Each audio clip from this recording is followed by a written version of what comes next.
Hello everybody and welcome back to You Can't Win. This is Tom here and I'm joined by Don as usual. Today we're going to be talking about Israel-Palestine issues. I made some comments on this week's episode that we did with Roy about people in Gaza celebrating Eid and the importance that I thought that held to kind of remain positive and sort of like live on despite whatever horrible things may be happening around you and that kind of thing. So we kind of just wanted to pick up the conversation from that point and kind of continue that line of thought.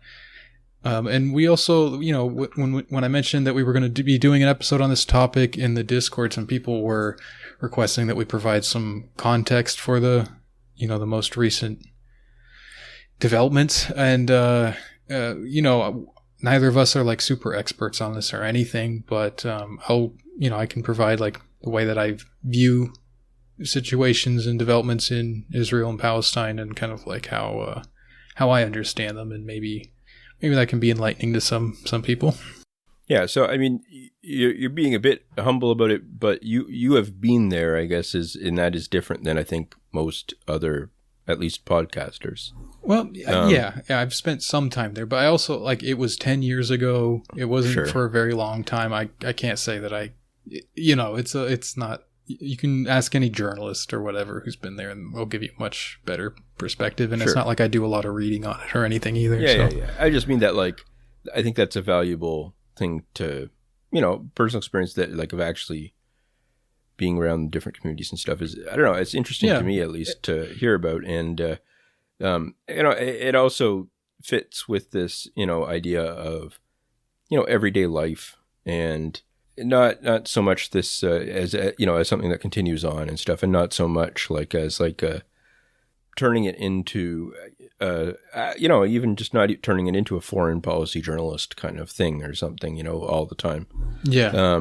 Right. And as if it's because I do think that there's that tendency online to turn every new big news cycle thing into a problem that you have to solve, and that usually is a problem that you can solve very easily by just picking the right side and doing, the quick thinking about it or something like that kind of thing, which has also been interesting, I think, to me this time, because a lot of the sort of discourse around it has been, oh, this is actually very simple, and if you say it's complicated or something like that, that's a way of avoiding the basic truth of the situation and stuff, which I think it's one of those things that's true, but it's sort of trite at this point kind of thing, even just to point out, you know what I mean? It's yeah, I don't know. Yeah, people do that in bad faith, but it is complicated. Yeah. I think it's pretty silly to say that it's not. I mean, it depends exactly what are you saying is or not, or isn't complicated. I think, I don't know. I think it's a difficult situation to resolve. I don't think there's an easy answer, but like you were saying, I do think my personal experience does inform the way that I view it. I definitely see it differently than I think I would have had I not been there and stuff. So yeah, I hopefully I can share some of that and people can benefit from it. Yeah. So as you said, you were there about 10 years ago. Yeah. I guess. How did you get into the country? What was the major places that you visited and things like that? Sure. So, I guess I should mention right off the bat that we do have an episode, a very early Patreon episode, about my time overseas in different places. I grew up overseas and lived in different countries until I was 18, which is when I came back to the U.S. And, Palestine was not one of the places that I lived during that period. That came later, when I was in Jordan. So I actually spent a lot more time in Jordan. That's where I actually lived and worked for just under a year. And I visited Palestine about 3 or 4 times or something like that. Mm-hmm. And I stayed at a hostel there. I got to know the guy that owned the hostel, and I actually helped him film a little YouTube commercial for his hostel there. He was a really nice guy. I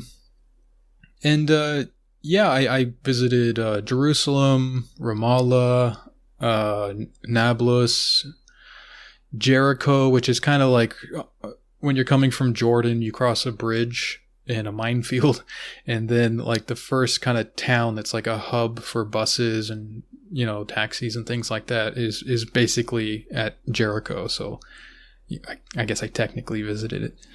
I think that about covers it as far as places in Palestine I've visited. But that's like an interesting cross-section of places. I think it kind of gives you a different view each place. Like Ramallah is where a lot of the like administrative bodies are headquartered. A lot of like ambassadors or diplomats and whatnot are there. So it has a much more of a...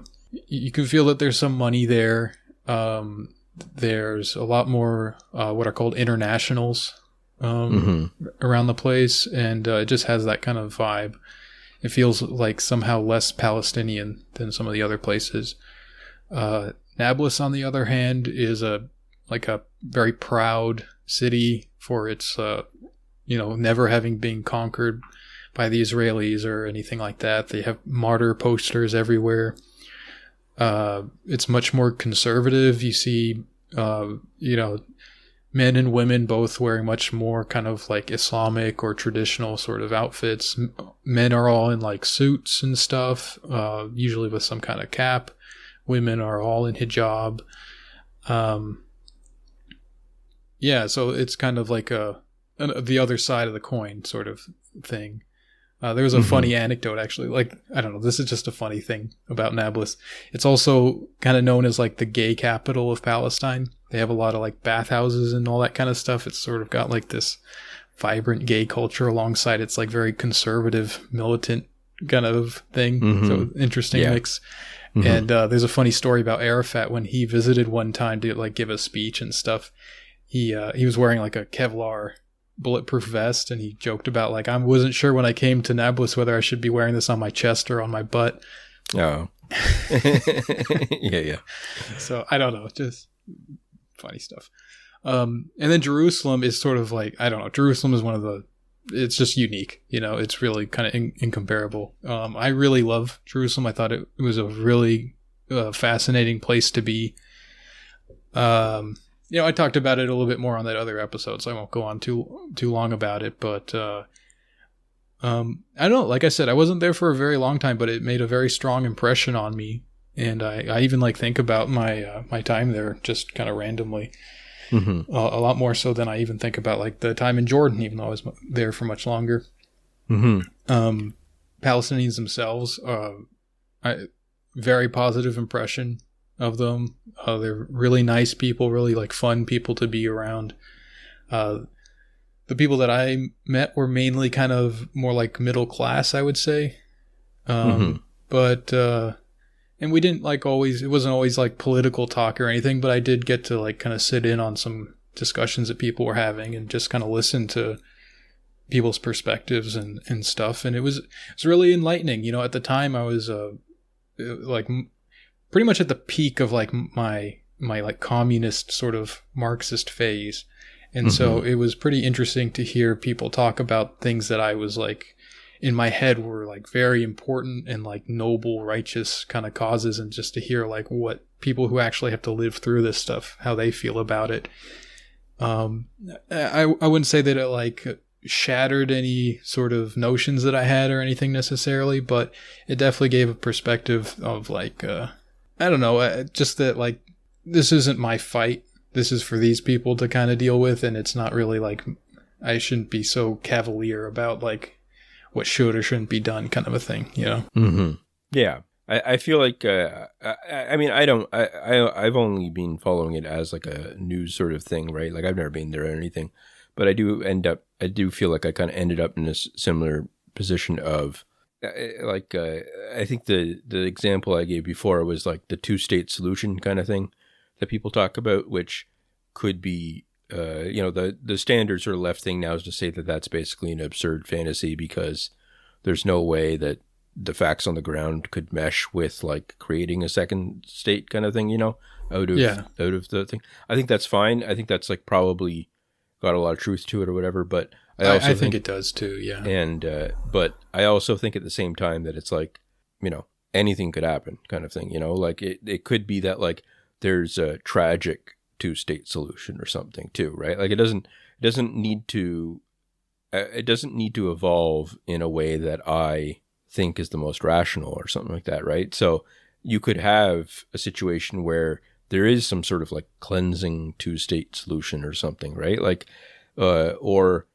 and then that could evolve into something where it's like half good, half bad or something, right? Like it's one of those things where it's like, well, it's easy to sort of take a step back and then just imagine all the problems being resolved instead of what's more likely to happen in any sort of historical situation, which is things rolling on in a way that's bad in some ways and good in other ways or something like that, and transforming from time to time and stuff. So I feel like that is probably one thing that is sort of missing from a lot of the discourse I see online and stuff, is just that, the actual, it's not just like a idea that you have to work through and then it solves itself or something. So yeah. Yeah, that's definitely true. I mean, I think the biggest thing that I took away from my time there, from hearing people talk about all this sort of stuff, was just that a lot of the debate, like between like Westerners or whatever, people who like have no real direct connection,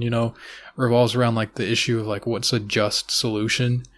And my impression from Palestinians was like it, at this point they're not interested in like justice as much as they just want things to like stop. Like they want the aggression to stop. They want the brutalization to stop.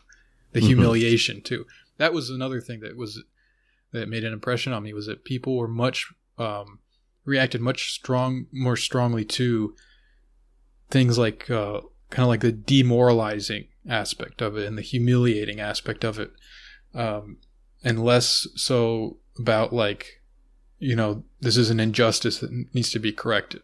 Like they were willing, it seemed, to accept this, this happened, it is what it is, but just, leave it at that and leave us alone. That was like the big attitude that I took. And again, I was there at a very specific point in time. Things could have changed. Maybe I got, just a few individuals' attitudes, and maybe they're not representative. I don't know. I'm just kind of relaying my experiences. So sure. So what was the situation in terms of things like I'm not sure what years the wall was built and stuff like that. Like what was the in terms of like even the architecture of like, did you have to go through checkpoints and things like that? Yeah, like, was that a big part of it? That actually is reminding me. There was another city I went to, which was Hebron, or in Arabic it's known as Khalil, and that's a city that's divided in half. Half of it is occupied and half of it is not. And so there you really see like the architecture of the occupation was really pronounced. When I was there, it was like 2010, 11, something like that, and the walls were up. I'm not sure exactly when those went up. I think they had been up for years at that point. But they like stand out, they're like especially around Jerusalem, because you kind of have to drive against the walls, or like you see them on the horizon when you're approaching. Like they're just kind of like always in your view as long as you're like out, in a car somewhere. And covered in graffiti, like everywhere, like just not just like artwork and stuff, but like people just write like these kind of, they're not as concise as like slogans, but they're not as long as like manifestos exactly. They're sort of like maybe 2, 3, 4 sentences or something. Like people like send like these public messages out by like just graffitiing not only the occupation wall, but like just everywhere in these cities. Like it's kind of an interesting thing. I mean, went through some checkpoints. That was fairly painless for me. I think the first time I went through from Jordan to Palestine, it was kind of, it was a weird, like, lucky thing. I didn't end up getting like stopped and interrogated or anything like plenty of other people do who are like, look like me, sound like me, like American passports. That happens to people. But there was this guy who I heard him talking on his cell phone. So the way this works is you get to the bridge and you have to wait while the bus gets enough people. Like you basically wait for the bus to fill up, then the bus takes you through the landmine or through the minefield. Yeah. And so while I'm waiting there, I hear this guy on his phone, and I hear like a Finnish accent.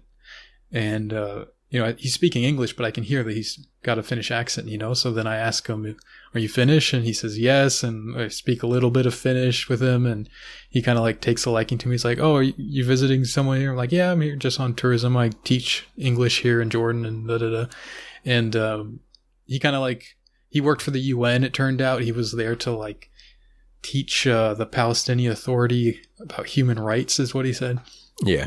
And so he kind of like gave me, I got the VIP treatment. He just gave me one of his bags to hold. He's like, just carry this and I'll say that you're with me. And so we got to like bypass a lot of the security and stuff. I wasn't like held up by anything. Mm-hmm. So that was kind of a fun time to see how that worked. Yeah. And then another time there's not like official Arab buses and international buses, but there's kind of like unofficial buses. Like they kind of send you to the one. And I kind of got lost and ended up on the Arab bus, and it was sort of a different experience. I still didn't get held up for interrogations or anything like that, but it's just interesting to see how that worked. In the territories themselves, the various checkpoints that you go through, they also treat you differently. Like with me, they kind of just checked my bags, asked what I was doing, and that kind of stuff, and they don't grill you really hard. It's like kids, a lot of these Israeli like IDF types that are manning the checkpoints, and the ones that they're called flying checkpoints. They kind of just like pull over people randomly, like buses and stuff. They'll just like stop the bus and like come on and check everyone's cards and papers and all that kind of stuff. They're just like 18-year-olds with these giant, M16s or whatever they are. And I don't know. They like act really tough and stuff, but you can kind of tell they're just like dumb kids, Sure. So kind of a weird experience. But yeah, you could tell like they were much more, there's just a lot of bullying. I mean, that's the one word I can use for it, is like they just bullied the Palestinians at every chance they got, Mm-hmm. One time when they were checking my bags, I had bought this like keffiyeh, the scarf, the checkered scarf thing. Mm-hmm. So I had one of those in my bag, and he was like, first the guard was all like smiles. I was actually like right at the Western Wall, Mm-hmm. And so I think he thought like I was like a tourist from America there to see like, kind of like a pro-Israeli or whatever, right? Like he thought that I was kind of on his side. And so he was all like chatty and nice, and then he's kind of looking through my stuff just as a matter of course, and then he sees that and he's like, is this yours? What do you have this for? And I was like, I just bought it. It's a souvenir.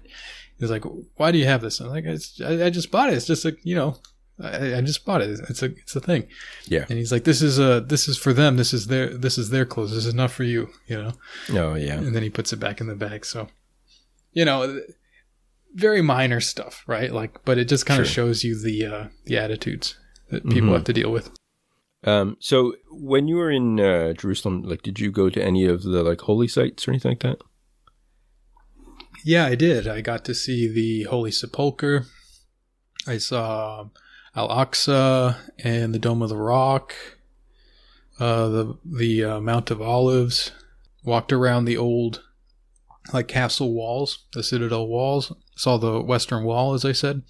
Mm-hmm. Actually got to walk right up to it, and as I was walking down to it, there's all these people praying. And that was kind of an interesting thing, because it's like Jewish people from all over the world. They all have like their different ways of praying and different kind of outfits and everything, so that was a really kind of interesting sight to see. Mm-hmm. But there's like a ramp you walk down to approach it, and I was like halfway down the ramp when someone like stops me. I was like, oh boy, here we go. What's about to happen? And he just hands me a yarmulke. He's like, just put this on, a kippah, the little caps.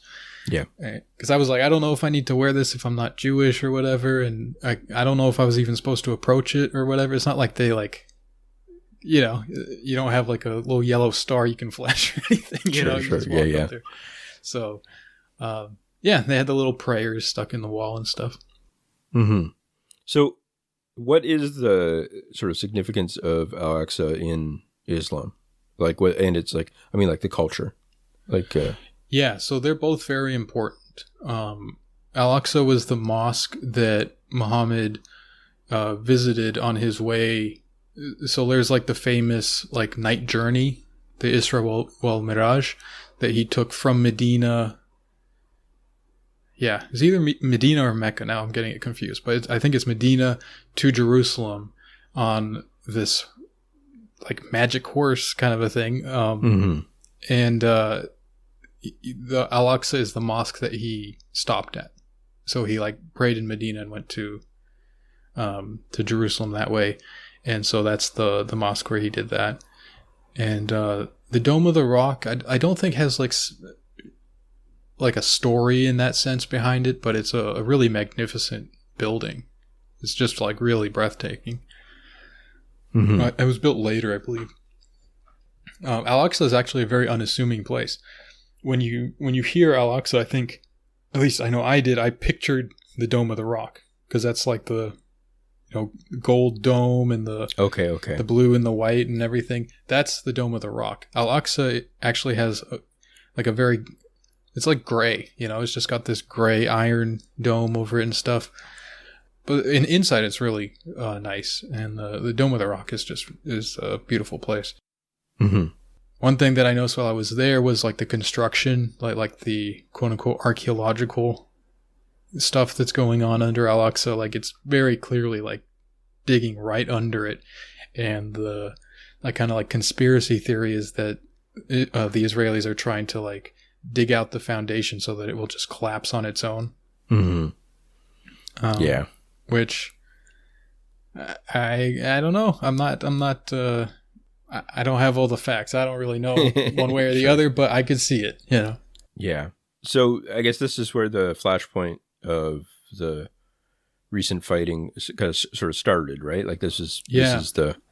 Yeah, it's really crazy. A lot of the footage that I'm seeing, I like recognize the places where it's at, because it's like right around where East Jerusalem becomes West Jerusalem. It's like right in that area. So that's pretty much at the old castle walls. So like on the inside of the castle, it's East Jerusalem, and on the outside is West Jerusalem. And so that's a very like touristy area. So anyone who's been there for tourism or anything probably would recognize a lot of these places themselves as well. But it's just, I don't know, it just changes your perspective when you like recognize a certain spot, or you have a picture of yourself from that spot, and now you see like people fighting and all kinds of stuff, Yeah. And so what was like the initial thing that sort of happened? It was like the police moved in on people praying or something. Yeah, I mean, I'll be honest, I haven't been following all the, every little detail of it. Sure. From what I understand, that was like one of the big instigating events, but I think things were already happening on some scale before that. But like, yeah, the last Friday of Ramadan, people were praying at Al-Aqsa, I believe. And they started to, for whatever reason, like they were throwing smoke bombs and, that kind of thing. They were, sure, doing all that. And then I think that really angered a bunch of people, and, people started protesting, and then kind of things broke out. And then I believe in Gaza, they started to fire rockets in retaliation. And now the IDF has kind of turned their attention to Gaza and is like starting to like do airstrikes and stuff. So I guess this is a good place to kind of provide the framework that I sort of view a lot of this like periodic harassment and assaults that the IDF launches on the Palestinians. This is sort of like a cliche or like a trope, but I think there's some, I wouldn't take it too far, but I think it does carry some weight, is the idea that whenever there's like an election, that they do this stuff, and it kind of like rallies the troops, you know what I mean? Sure. So that is true in this case, like it is coming up. And, I don't follow Israeli politics super closely, but I know that Netanyahu has had some trouble recently politically, and this might be a move to kind of bolster some support. There's been kind of like a liberal opposition to him, but also like a far right opposition as well. And so I think he needs to kind of assert himself as a reasonable pragmatic kind of guy or something. So like being in the middle of a conflict and like being seen as the guy that can maneuver Israel out of it, I think it makes sense to me. Yeah, that's interesting that you say that, because I think that the first impression people have is that it would be trying to antagonize things to look like the tough guy that is dominating the situation. But you're kind of suggesting that it's almost like it's not just that, it's also that he's the experienced one that can sort of navigate the waters instead of, trying someone like that hasn't led the country before and maybe not in a position to take risks or something like that kind of thing. So yeah, maybe. I mean, I'm no expert, Sure. So if listeners, if you know more than me about this and that sounds stupid, well, I concede. But that's sort of my impression. Mm-hmm. And like I said, there is sort of a pattern of this kind of thing happening. It could be coincidence because like Israel has elections like every 6 months or something. So, sure. I don't know. But that certainly could be the case. Mm-hmm. Yeah, I mean, it is interesting that this like political divide where it's hard to. I think that we really, we flatten it maybe in the West, Israeli politics, and kind of say, it's obviously being dominated in more and more by this like almost like directly, openly annexationist kind of talk and stuff, where they're just, it's not the right in Israel is just openly talking about, ethnic cleansing kind of stuff instead of giving it some sort of veneer of unity or two-state or whatever. Any sort of moderation or something like that seems to be at least on the far right more and more just being as bloodthirsty as possible. That's just like part of it. But there have been a lot of like protests in Israel that are sort of parallel to the conflict sort of stuff, like about in the last few years about just stuff like Israelis feeling squeezed in different ways by rising costs and unemployment and all these other problems that they feel, and it's created this kind of a strange dynamic where you've got like these strange liberal coalitions that emerge and that haven't been able to win an election in against Netanyahu in the last little while, but like have like this kind of strange like forward thinking progressive, I'm not even sure what I would say, like character to them, but it's not I mean, I don't think how it's that honest, but it is interesting to me that like it's like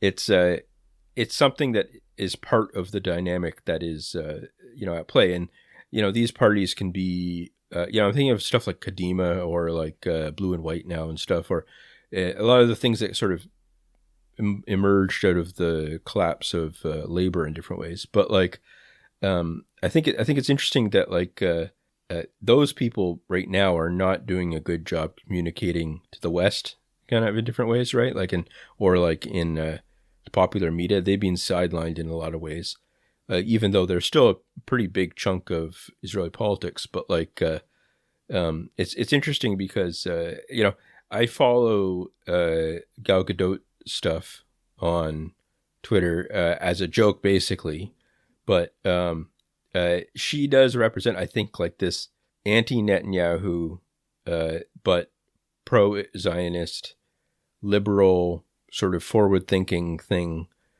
that it is a very big part of Israeli politics, but like it just is not really like I have no idea where it's going to go. I have no idea where like who's it for, really. It's just like a middle class thing, and it reminds me a lot of like the Biden supporters in the United States or something, or Macron in France and stuff. And it's this interesting kind of thing. But just because it's not really like, I think that the consensus from people that we know and stuff would be something like, well, this is just some historical dead end kind of thing, right? Like it's like liberal Zionism is not going to go anywhere because the whole logic on the ground is not really suitable for some sort of moderation or something like that. But I don't know if that's true. I think that there's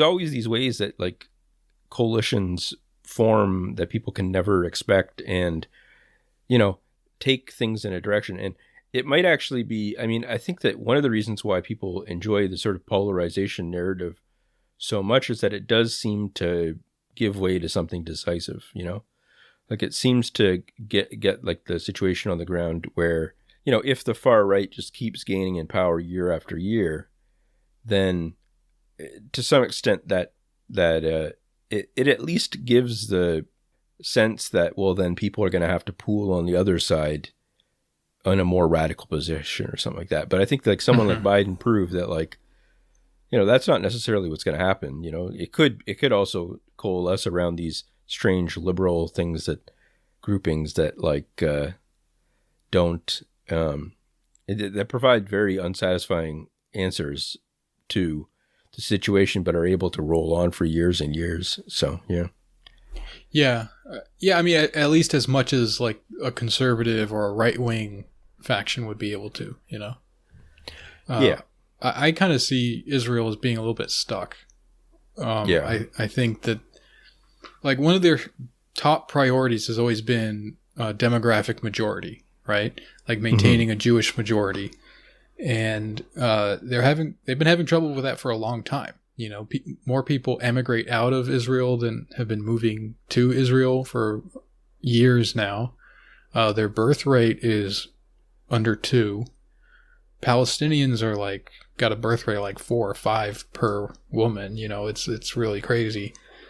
And it's already something like 20% Arab in Israel proper, and then there's like maybe I saw the numbers earlier today, but like if you include all the Palestinians, including ones that have been expelled and stuff, it's like twice the number of Jewish Israelis.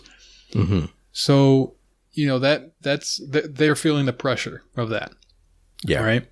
And I don't put a huge amount of stock in changing attitudes in the West, but that is a factor. I think it's worth considering, but I don't think it's like the be all end all by any means.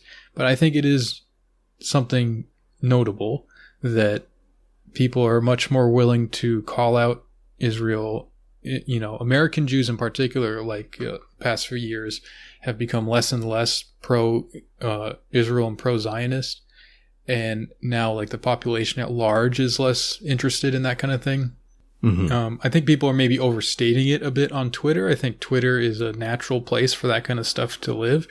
So I wouldn't take Twitter as like a representative example, but just like normie types of people that I've talked to about this also kind of share those sentiments, like liberal Biden type supporters. And I think that is interesting enough. I mean, at the very least, it kind of it shows that there's not a lot of support. Like Israel's a little bit on its own not really, but more so than it used to be.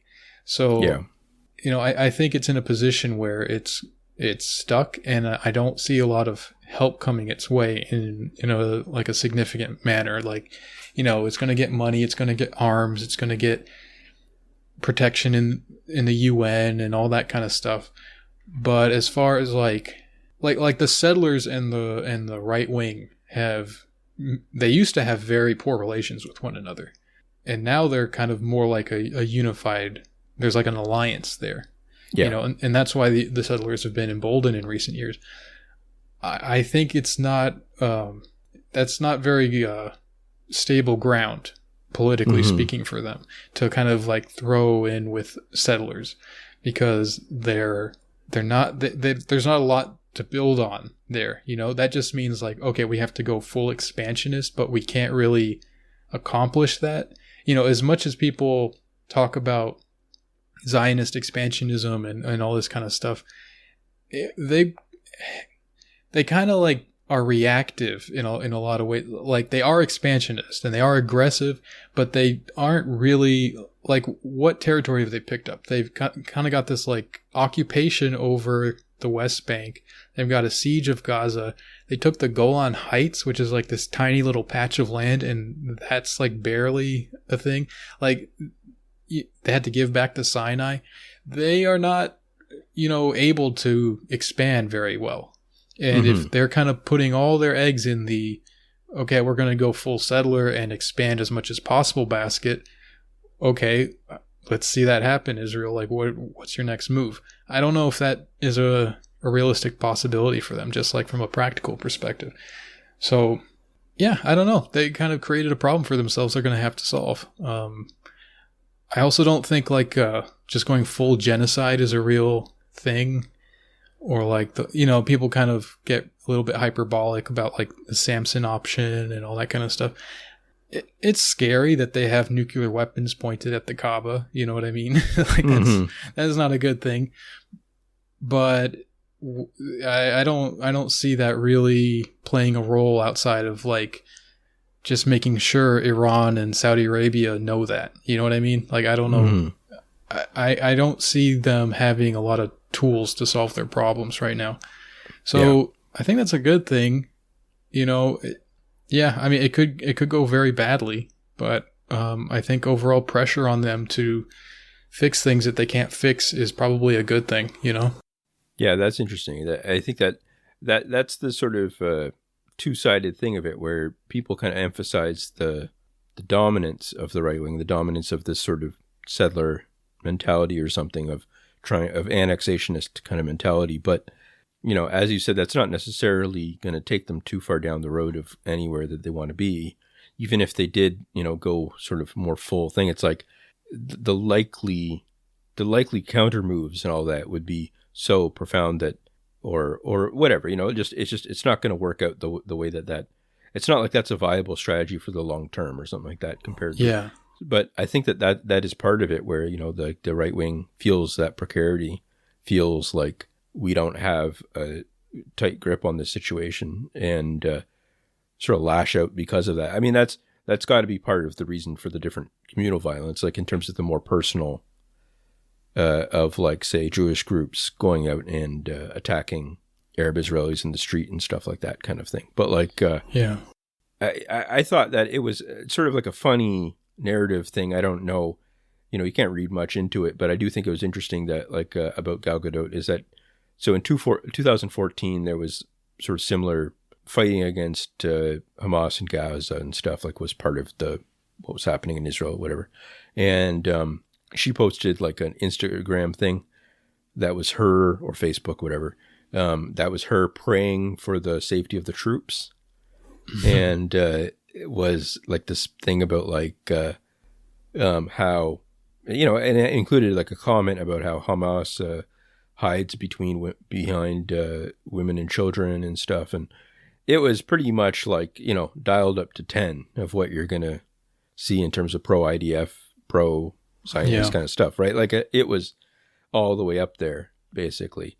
And she did have like things in the last few years, stuff where a little bit like a little bit maybe different than that, or maybe not different, but like just you might think it points in a different direction, but not necessarily. Where when Shimon Peres died, she was like, she mourned him and said that like he was a man of peace and all that kind of stuff, and he was like a Labor prime minister and stuff. So it's like, it's one of those things where it's like, it's pro-Israel, but like kind of like in this national overarching way, which I think is very common amongst celebrities kind of thing. Yeah. It's like kind of this, you can't read much into it. Yeah. I mean, all those statements are like workshopped by like teams of people. Sure. You know what I mean? Like, it's not just her, like, I'm just going to tweet whatever I want about this, like, very like inflammatory political situation. But I think it's interesting that, I mean, now that she's, she does like the Wonder Woman movies, like, and is obviously part of like a giant franchise for that. So her public statements on this kind of stuff have become much more vague kind of thing, like, so much more good measured. Things are good, bad things are bad kind of a thing. And like she does a lot of like statements on, not statements, but like, if she's talking to the media about like not wanting to promote war or something like that. She'll do stuff about like how women need to fight for peace or something like that kind of thing. That's the impression I get from some of the stuff. And, you know, solving problems without violence and all that kind of stuff. And I think that was like a major plot point maybe in the last Wonder Woman movie or something like that. You know, stuff like that. Like it's very much like I'm a girl boss that fights for myself, but also like the real way to fight is not by just killing people or something. So that's kind of being the Hollywood. And I think that's like, for all the stuff about Hollywood working with the military, that's also part of Hollywood ideology, is this sort of thing that's like, okay, fighting for what's good is good, but we should always try to work for peace or something like that. Mm-hmm. That's kind of the ideology. And I think it's funny because it kind of like dovetails perfectly with that sort of like centrist, semi-progressive trend in Israel. And I feel like, I assume that's what she would vote for or something like that. And I think that there's an interesting example of her kind of intervention in this kind of stuff was they did this thing. There was like this kind of spat a few years ago where Netanyahu was like, you know, it became like this thing, and it's been more and more in recent years where like the Arab list parties and different types of like Arab Israeli interventions into politics have been criticized as being like illegitimate and being like, you know, like a lot of the centrist parties, obviously, if they want to get a majority, have to, and that's not like some grand coalition or something with Likud and all that. They need to sort of lean on the fact that like the Arab list party wouldn't vote against them or something like that kind of thing, right? Like they have like, you know, I don't think that any of them would say that they want to be in direct coalition with them. Like that might be toxic in certain ways, but like for both sides, but like, you know, it is this one thing that like it became like an issue, and Netanyahu kind of spoke up against it and was criticizing the Arab parties, and they were talking about like expelling them from the legislature and all that kind of stuff, and or not putting them on the ballot and different things like that. And so Gal Gadot spoke out against that and said that she supported Israeli Arabs' participation in politics and stuff like that, which is funny because it's like the bare minimum political intervention kind of thing. It's like these people should not be formally excluded from the political process. Yeah, the token like percentage of the population that is allowed to participate should not be now actively like, yeah, we need to keep our token Arabs, you know.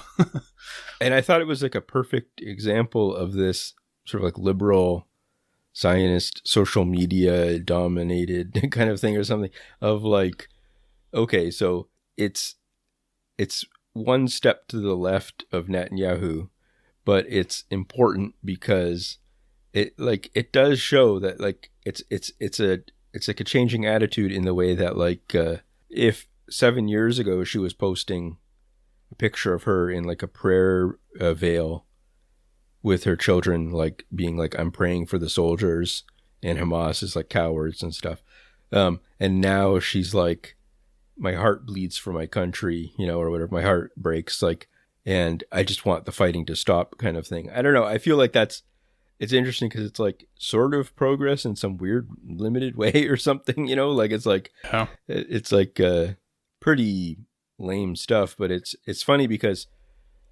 I feel like internal to Israel, people might, you know, the people that are like bloodthirsty and stuff are not going to see that as a sympathetic message, right? Like people that are online in the West and like, you know, maybe in London or New York or something like that, and are posting a lot about how they you know, that she needs to be defended for, you know, praying for peace or something like that, like pro-Israeli people that are like trying to kind of glom onto her as like an example of like the loony left and stuff like that or whatever, like attacking her. And I think it's funny because it's like, you know, she's like a liberal, you know, liberal feminist sort of actress, internationally famous. I feel like that's probably not the base of the right-wing Zionist project at this point kind of thing, you know, like it's like, you know what I mean? Like it's like those people are not going to be like, you know, like the settlers are not going to be like, oh yeah, she's a great hero of ours or something like that. They're going to be like, no, she doesn't get it. She doesn't get that this is not like a fun thing that, you know, like she doesn't get that this is not like a choice that we just have to stop fighting and have a ceasefire or something like that. You know, like this is a battle we have to keep waging as long as we can for survival or something like that. So. I mean, I think the right wing see themselves very much on their own. Yeah. Despite how ridiculous that sounds, like I think that's how they see it. Like they don't see anybody as their friends. Yeah. And this liberal wing, I think, is the opposite. I think they value very highly like the international community, and they want to present like an image to the United States and to Europe that they know that those people will like. You know, they want to kind of like maintain those ties and stuff. I think the right wing is very different, you know, and so that what they'll see that as weakness. Like we're showing them weakness, you know. Sure. And the liberals are like, well, this is maybe it's not as cynical as all this, but like functionally, it's essentially like this is what they want to hear. This is the Israel that they want to see, you know. So it doesn't matter if that makes any sense, like the kind of opinions or attitudes she's expressing. It's just like that's what you have to do, or that's the way that we should be, you know, that kind of thing. Yeah, and I think that it reminds me of the reason why I bring up like Biden and Trudeau and stuff like that about this kind of stuff is that I feel like a lot of what liberals got extremely angry at Trump about, and maybe Johnson in the UK and stuff like that, different things, is that they don't say the right thing at the right time like they're supposed to. And it's like the facts on the ground might not change much in either direction, but it matters a huge amount to these people that like good government is put forward in terms of making sure that you, if there's violence, then you say we don't want violence or something like that. You know, like it's just like very 101 stuff that you're supposed to be doing. And I do think that is part of the anger towards Netanyahu at this point is that that he's, or at least people around him, like some of the more right wing parties and stuff, or is that there's not this like pretend conciliation or something of like, you know, like I feel like Netanyahu is probably not saying a lot about like we need a partner for peace or something like this point or something like that kind of language. No, you know? He's like, there's more coming tomorrow, you know, hold on to your butts. That's the kind of stuff he's saying right now. So, but I feel like it's important to keep that in mind because if there is that shift towards, a more, kinder, gentler machine gun hand, as Neil Young called it, or something like that can be, that can throw the left off balance sometimes because it ends up being one of those things where like they get, that the liberals end up in the media get like huge praise constantly, and they might say things that disarm the opponents in different ways, being like, they might like release like a tough talking statement about like how Israel needs to, we'll put conditions on aid. That seems to be one of the big liberal / left pushes in the Congress right now in the United States is this idea of, or like, like the protest groups that are like more moderate and stuff are saying things like, well, we need to put conditions on aid so that like, Israel won't get military equipment from us if they don't promise to say like dismantle certain settlements or something like that kind of stuff. And even if that doesn't happen, the fact that there's now tension like in the US about like aid packages just kind of going through, and that will have some effect like down the line, Sure. Like even if it doesn't change things right now, like if they don't actually get these measures passed, it will start to affect the relationship between the US and Israel, Yeah.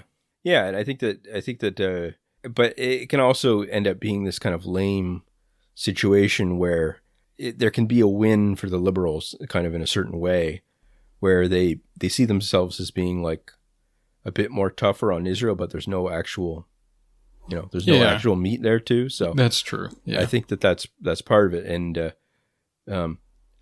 like putting the conditions and stuff like that is it's not a bad thing, but, it could end up being one of those things where, I don't know. I always look for things like that where like there's certain rhetorical pivot points that if people force this narrative of Israel being far right forever, there's very easy ways for the sort of like, I don't know, for counter moves at least. So yeah. Mm-hmm. Yeah. One last thing, I guess, before we wrap up here, I just wanted to discuss Hamas a little bit. Sure. So people seem to be less reticent to voice support for Hamas, or at least like kind of not just view them as like they're Al-Qaeda, basically, and kind of, treat them as some sort of, with some legitimacy. And I just wanted to talk a little bit about the impression I got from, I didn't go to Gaza, so I didn't have any direct experience with like a Hamas, government or administration or anything. But the Palestinian Authority, which administrates the West Bank, people hate them in some cases more than they hated the Israeli government. They were considered a lot more brutal, actually. Like when people got arrested, they said that they would rather be arrested by the Israelis than by the Palestinian Authority. And I think Hamas is at least as bad as that, if not worse. Oh, yeah. So the current kind of governing bodies for Palestinians are not good. Palestinians, by and large, don't like them, although they do support them against Israel. It's a very complicated situation. So, like when Hamas starts firing rockets at Israel, first of all, we should understand like what the rockets are. I think a lot of people get this, but these are like souped up fireworks. They're bottle rockets. A lot of these are just made by kids out of like makeshift things. And in many cases, these rockets are just fired by little groups of teens. It's not like there's some coordinated military all the time. There is that to some extent, but like we're talking about like it's very makeshift. They've managed to kill like a handful of people, and that's like over the years. Like probably less than any one missile does that Israel sends into Gaza.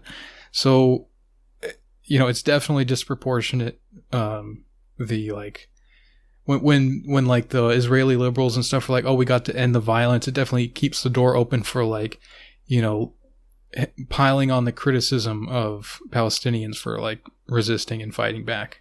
So like I personally think they have a right to do that. If they're being attacked, you have a right to defend yourself, even if it's not, maybe it's not productive, maybe it's counterproductive, maybe, it's hitting civilians and stuff. Like, that's not great. I'm not saying that's a good thing. But in the principle of self-defense, I think applies.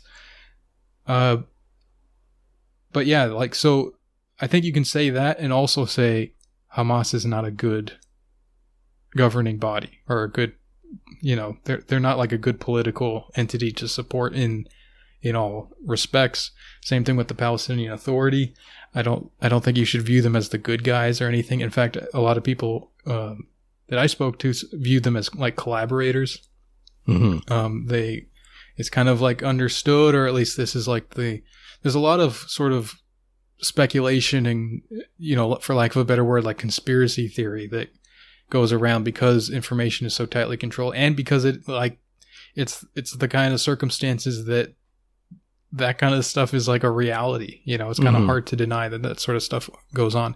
So yeah, there's a big feeling, or at least my impression was there was a big feeling that the Palestinian Authority and the Israeli government like are in cahoots much more so than not.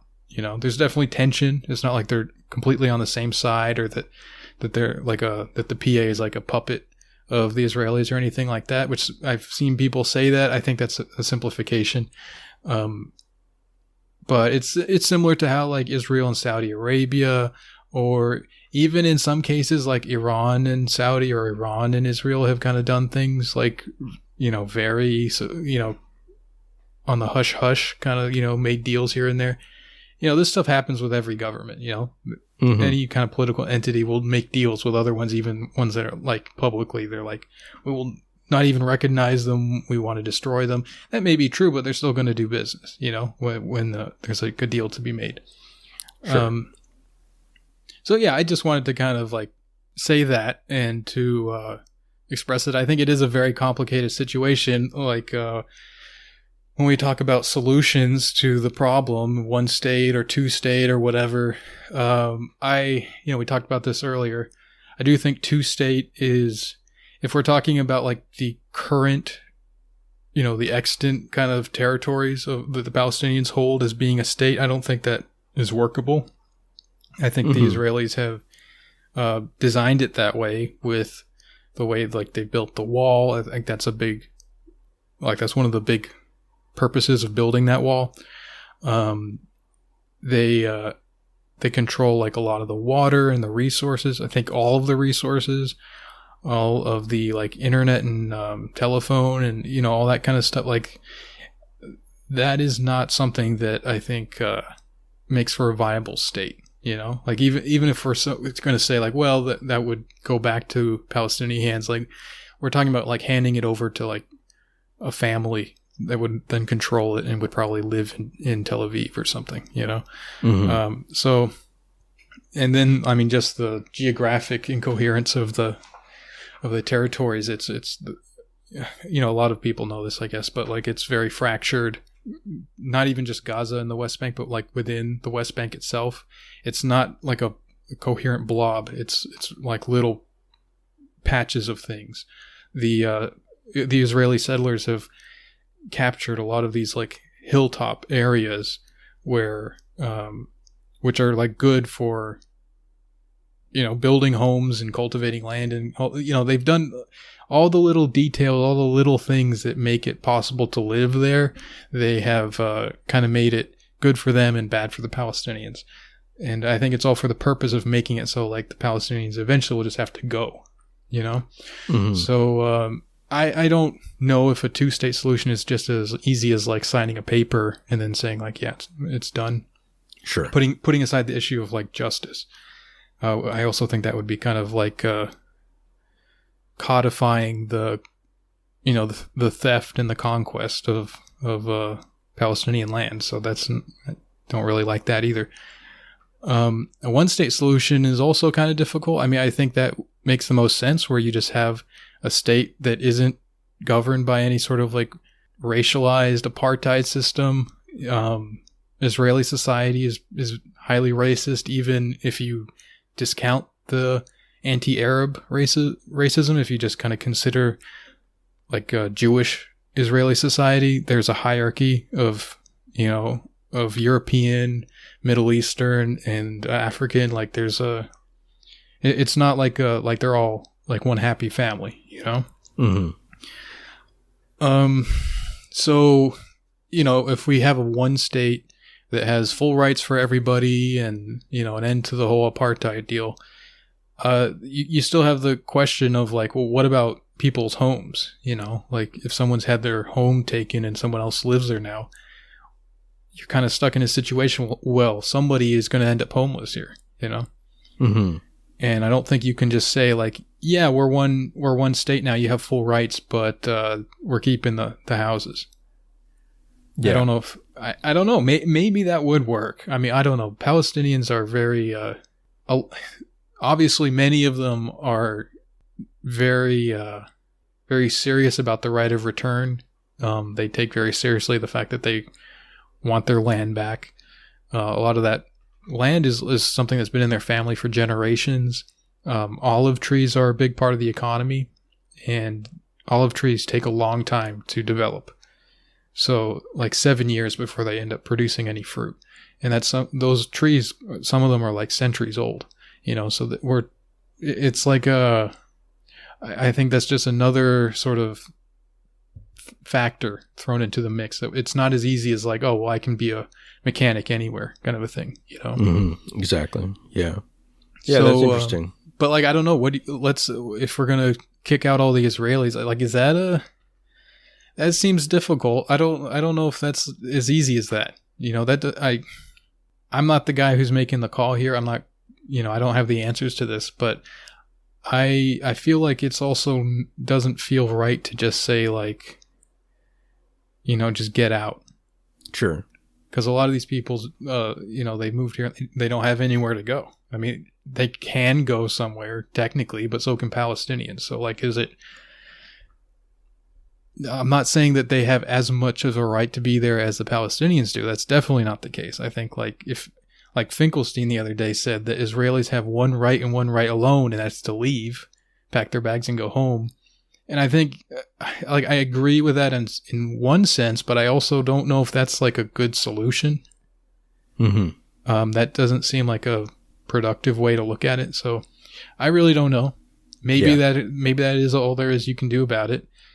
And, it's not my business, but I feel like it's a little bit more complicated than people kind of sometimes make out to be, that it's not just a matter of like, pushing your ready-made solution to things. I think it's a very complicated situation. Sure. And I mean, even if there was some sort of right of return within a one country's solution, like you would have this situation where I feel like a lot of people would still, like a lot of Jewish Israelis would still want some sort of Zionist project, right? Like it's not like just because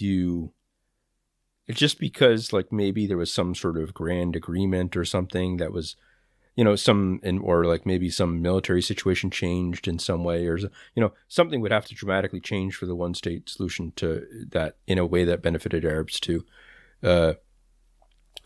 roll out anyways. But like, I feel like you would still have large numbers of people who were committed to some sort of project of independence or autonomy from Palestine or something like that too. Yeah. So it's and who probably wouldn't leave, So it's like, I mean, it's funny because it's like, I can disagree with them from far away, but like, it's like, what right do they have to be able to, like, if they're allowed to stay and they're part of this framework, are they allowed to have, political parties that are motivating for, more and more autonomy within, they would want to, there's going to be at least a, maybe not even a majority of the Jewish population, but like at least a good share are going to be people that are committed to the Zionist project, reestablishing a Jewish state or something. So, I think you're right. So I think that would be a difficult situation. I mean, it's all predicated on this, like, unknown shock or anything anyways, right? Like, it's like on its current path, we have no idea how it would get to that state. It would have to be something to do with the United States changing its position and other countries intervening in some way that forced a different solution over a long period of time or something, or some like chaotic military result that we can't predict, that we just don't expect or whatever. But like, so I don't know. I feel like that's part of it, that it's like, a lot of democratic politics, for better or worse, is like negotiating with people who have a completely different project than you, right? Right. It's like, without violence. Yeah. I mean, ideally without violence. Yeah. So, I feel like that's a hard thing to do, because I mean, that's the ultimate thing. I mean, we have talked a lot about stuff that, neither of us are full experts on or anything like that. Right. But like, I feel like that's my ultimate kind of thing, and why I have to kind of throw up my hands on a lot of this stuff is that, I'm not Jewish, so the idea of a Jewish state is sort of irrational to me, right? Like, it's like I have no goal as part of that, because, in the sort of liberal, sort of like mainstream Christian view of Israel would be something like, it's just like, it's like an ethnic homeland or something like that. It has no real religious significance in the way that it might have for, like, say, far-right evangelicals or something, right? So it's like, something that has always struck me as odd is the fact that, like, Palestinians are Muslim and Christian. Sure. And so in as much as, like, Muslims get, really fired up about this, I feel like Christians should feel something about that. But that it seems to be more like the Israelis are like the Western people there, so that's actually our side. It doesn't matter if those brown folks call themselves Christian or whatever. Yeah, that's part of it. But I think it's a very strange situation, because it's like, I mean, because that's part of the point, right? Is that like if the super majority of people right now in within that sort of region are either I mean within Israel/Palestine are Jewish or Muslim or something like that, it's like it feels a bit like well then what's my what do I have to do with it either way or something like that kind of thing, right? Like it's kind of like if I because I find that like even stuff like with Hamas and stuff, you get like or to some extent like other groups, there's like a lot of debate around their charter and stuff about how they want to establish they want to get rid of the Jewish state or something like that kind of thing, like as part of it. And it's like it's this debate around religions that have no, I don't know, it's just it's an interesting thing, because it's like it's about the legitimacy of like a religious political view or something like that. And it's like it's hard to at the end of the day negotiate with that in either way, because it's like it's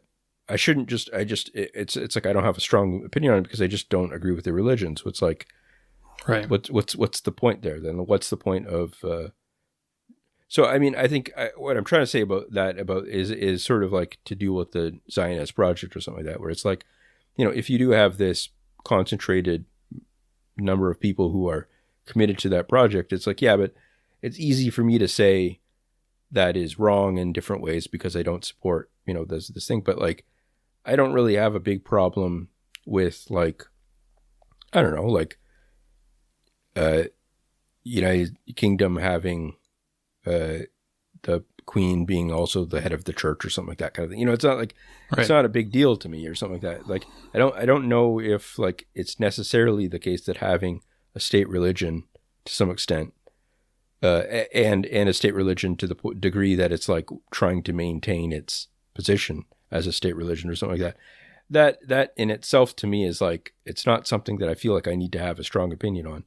But a lot of people, that's like the pivot point, right? Like that's the key reason why it's like a thing. So I just feel like that's one of the reasons why it's a difficult problem for me to kind of wrap my mind around, because it's like, if I can kind of imagine this liberal, secular, democratic one Palestine or something like that, it's like, yeah, but that's just me saying that that's what I think like Canada should be like or something like that. It's not like, it's not really about the politics of the situation. It's more kind of like, what do we think a good government is like or something? So, yeah. Yeah, it's like how Lebanon has its government where like a certain position can only be held by someone with a certain religious background and all that kind of stuff. And that would seem pretty bizarre, like in our circumstances, to have something like that. But if the Lebanese are okay with it and that's something that works for them, then who are we to judge, right? Like that's their decision. Yeah, I think that the thing with like this issue of like how do you negotiate the religious investment in the politics of the situation is that it also means different things to different people. So it's not like it's just like Muslims all feel one way about it, sure, Jews all feel one way about it. Like for Muslims, for some people, they want to go all the way, have like a caliphate, Sharia law, like all that kind of stuff. Mm-hmm. For other people, it's, they feel strongly about it because there are, places that are very important to Muslims that they feel that they don't have access to. And sure, it's not, they don't really care about the government having a particular religious character or something so much as like they just want to be able to have free access to that stuff. And maybe there's like an area in between there where it's like they would prefer that and they like would like say be like conservative or something, like they would have a kind of your standard religious conservative view of government and also kind of feel strongly about the fact that they don't have access to it. Other people, it's not so much about that. It's just like a symbolic thing or like this geopolitical kind of idea of like Arabs should control their own land kind of a thing. Like it's, and then they're willing to adopt like Islam and all that as a kind of like a wedge issue type of deal almost.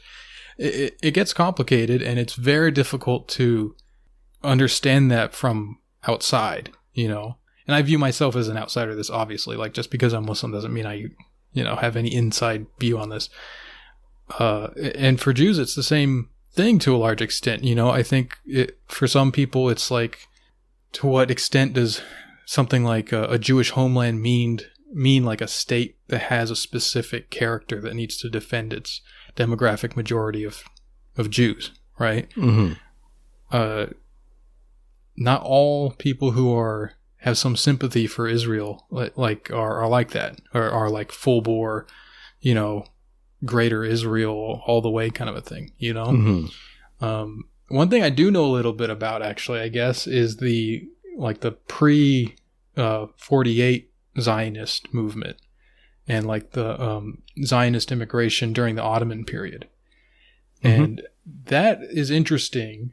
And you know, there was like no issue when Jews were starting to move to Palestine, to Ottoman Palestine, just to live there. And they were happy to kind of assimilate, basically, into the local culture to a large extent. You know, they maintained their Jewishness, obviously. They were not completely, you know, the same as like the indigenous people. But, you know, there's a culture that exists there. There's, you know, they kind of go along with it. You know, just like anyone else would. You move someplace, you kind of go along with it. You're still a foreigner, but like you live there now, right? Mm-hmm. And this was during a time when European Jews were actually looking to the Ottoman Empire and to the Middle East as kind of like an inspiration for this kind of like Jewish Renaissance that was happening. There were a lot of synagogues that were built in what they called a Moorish style throughout Eastern Europe. Many of those were destroyed by the Nazis in World War II, but some of them still exist, and you can see them, and they look like mosques, pretty much. They look like, you know. And so, yeah, there wasn't like this animosity, you know. Mm-hmm. And what happened was the World Zionist Organization, which was the predominant, there were many other Zionist groups that had different, you know, there wasn't like a unified body, but this was like the largest one, the best funded one. Essentially kind of, I mean, just to make a long story short, they kind of commandeered the movement. They kind of dominated the movement as a whole, and essentially started to turn it into more of a colonial project. They started to fund the building of Jewish institutions inside of Palestine to replace existing Jewish ones. They started with schools and hospitals, religious institutions, you know, synagogues and yeshivas and stuff like that. So the first target of Zionism was Middle Eastern Jews. Mm-hmm.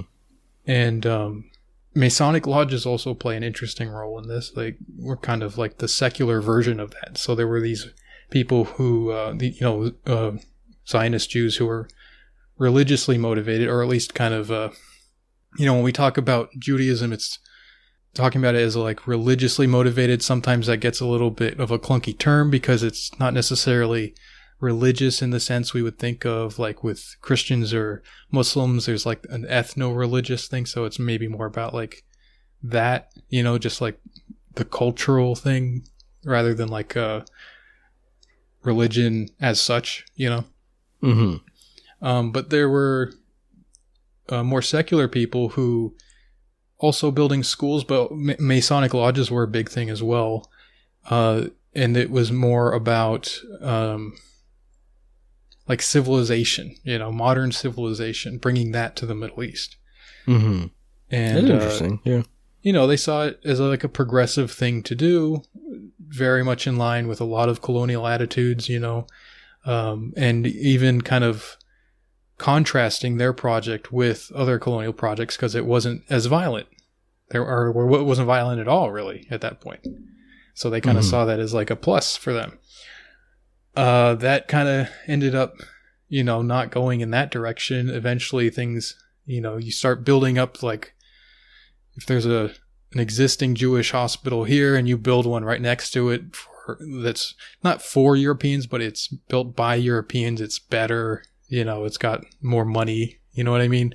You kind of do that with schools, you do that with other things. at the schools, I think there was a little bit of like, this is for Europeans, this isn't for you guys. Sorry, this isn't for you guys kind of a thing. Mm-hmm. You know, that starts to build up this sense of like, this is our place to conquer, you know? Sure. And so by the time 48 rolls around, you have these militarized groups like Irgun, these, militias.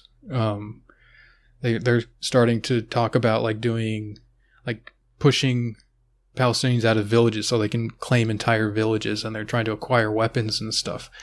And, the U.S. and the USSR were competing to kind of support them. I think that's something that sometimes, especially leftists, lose sight of, is that it's not like this has just been a U.S. project from the beginning. I'm not trying to say that it was some Soviet thing either, but both sides of the Cold War could not put enough money into this. As much as like we want to say like the Soviet Union, their arms, they sent arms from Czechoslovakia. They were instrumental. I mean, it's also true that the United States was a huge backer, so I'm not trying to say either side was more or less instrumental here, but yeah, I mean, it was pretty much seen as like, well, this seems like it would be a useful ally to have, Mm-hmm. Sure. Somebody that's completely beholden to us that we can use to kind of pressure all these other countries around and kind of fracture this, the post-Ottoman scene, Mm-hmm. So that's kind of, that's how that got started. And they started with the artillery and shelling Palestinian villages and, just pushing people out of their homes and stuff. Mm-hmm. Yeah. So did you have anything last that you wanted to say about this before we wrap up, or? No, I think I pretty much said my piece. Sure. Yeah, I don't know. Do you have any final thoughts? No, I mean, I think it's interesting to talk about, and I'm glad that we got some of the, personal experiences as part of it instead of just being just the foreign policy part. But like, I think, we should maybe emphasize at the end again that like our show is more just us talking about things that we find interesting and like, our perspective on it and stuff. I don't think either of us want to come across as trying to be like know-it-alls or anything about it, but just like, I'm definitely not like, please don't, if something I said sounds interesting, please double check it and look it up. You know what I mean? Sure. Yeah. That's what I'll leave it at that, I think. But yeah. Yeah. I guess I just have one last thing. If you are like a person of faith, it would be a good time to kind of send some prayers over there. Things are not great. So sure. So yeah, guess we'll end it on that one. All right, guys. Thanks for listening. Yeah. Thanks, guys. We'll talk to you next week. Bye.